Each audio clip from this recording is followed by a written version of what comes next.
We all know of the tremendous challenges that are facing us and our children. Wouldn't it be amazing if a parent could do something to up the odds and give his child the strength, the emotional strength, to overcome the challenges that they face? Well, there is.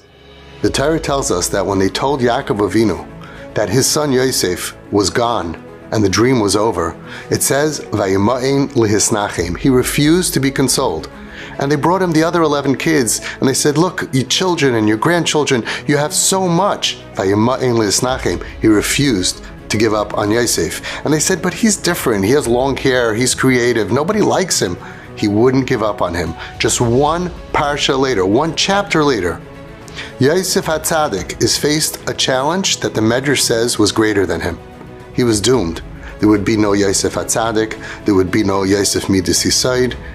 The challenge was greater than him. And what is the word that the Torah says? Vayima'in. Says the Nesiv Shalom Schus Yagan Aleinu. The power of Yosef HaTzadik in the time of his challenge to overcome beyond his ability came from the fact that he had a father far away that refused to give up on him.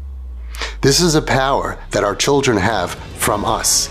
We can help them. You could have two kids that have the same power, the same challenge, and one will have the emotional energy because they have a father far away that refuses to give up on them.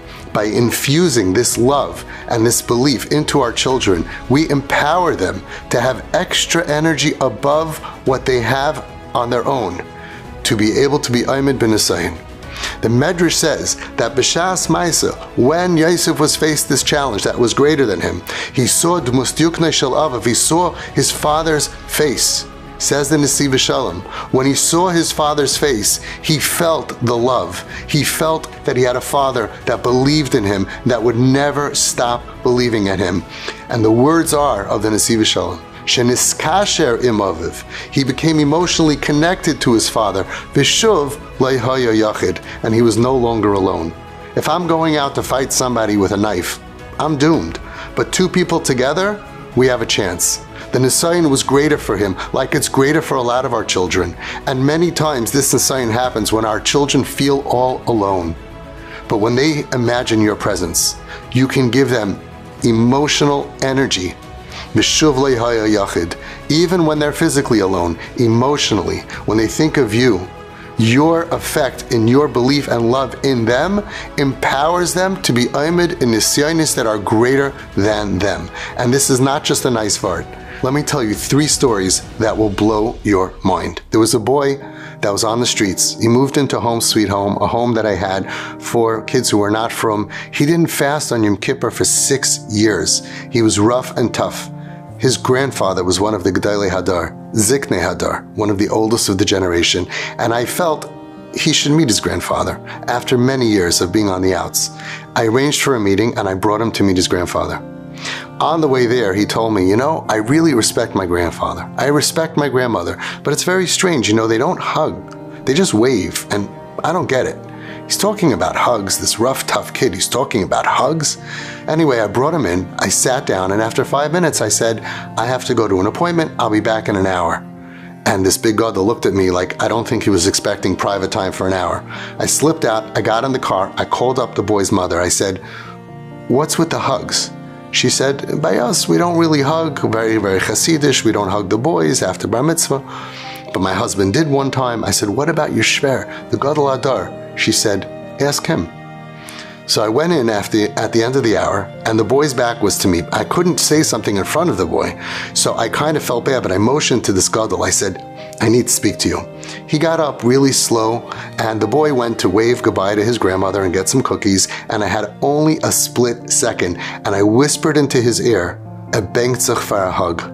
He's yearning for a hug. And I don't know why this grandfather never hugged his grandchildren, but this is what happened. On a spin of a dime, spur of the moment, he turned and he started going like this. And this boy was much taller than him. His hands were shaking and he reached up and the boy didn't know what he wants. He pulled down this boy's head and he gave him a half a hug like that and then a kiss on the cheek. Ich habe gemacht nicht wissendig. I made believe like I didn't see anything. We got in the car, and this rough and tough rebel is freaking out. He's like, I can't believe it. My Zaidi hugged me. He kissed me. I can't believe it. And I said, wow, I thought you said he never does that. And he's like, he never did. And then it was quiet. I was driving back from Borough Park to PN 16th in Flatbush. As we got in the middle to Avenue J and Ocean Parkway, the light was red, and the boy turned to me and he said, Avi, what do you think? Maybe I should start keeping Shabbos. I didn't know what to say. This boy isn't frum for at least 6 years.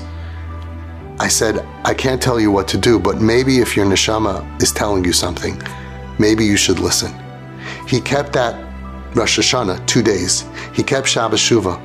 He kept Yom Kippur for the first time in over 6 years. By Nila, there were tears running down his cheeks. His siddur was wet. I witnessed a miracle. He kept Shabbos. He kept the 2 days of Sukkot. He kept Shabbos Chalamoid, Shmini Atzeres, and Simchas Torah. I gave him an aliyah in my shul, the first aliyah he had since his bar mitzvah, because he had a grandfather that showed him love. Number 2, we had a parent that came to me about their son. And their connection was so close that it was one Shabbos afternoon, and the father told his wife, our son, who was in a different country, very far away, our son is in danger. They had a connection, a soul connection. And after Shabbos, he spoke to his son, and his son said that at that time, he was going through a crisis, he was suicidal, and he wanted to kill himself. But he envisioned his father. And when he envisioned the face of his father and his mother, who loved him, he was able to calm down. I want to read to you an email that I just got today. Dear Avi, something happened and our daughter became very scared, and her first reaction was, I've got to run upstairs to my parents. She used to not talk to us, but since we started Twisted Parenting and they were following my guidance, their relationship was repaired, and now the parents are her safe people. She was about to go upstairs and she started to have respect, something she didn't have until recently. And she realized maybe they're having a Shabbos nap. So she said to herself, I'm gonna imagine Vayima'in. I'm gonna imagine my daddy and mommy are with me, telling me, don't worry, we'll work it out. I know that they will support me all the way through this. And this calmed her down. She normally would have had a full-blown panic attack, but now our relationship is so strong that just the thought of our love embracing her and holding her was enough for her to avoid an anxiety and panic attack.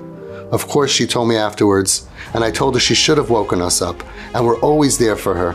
And she said it wasn't necessary, just the thought was able to help her in her time of need.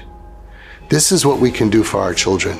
We can be there with them and love them so much so when they see our face, they will have the emotional strength to overcome their challenges.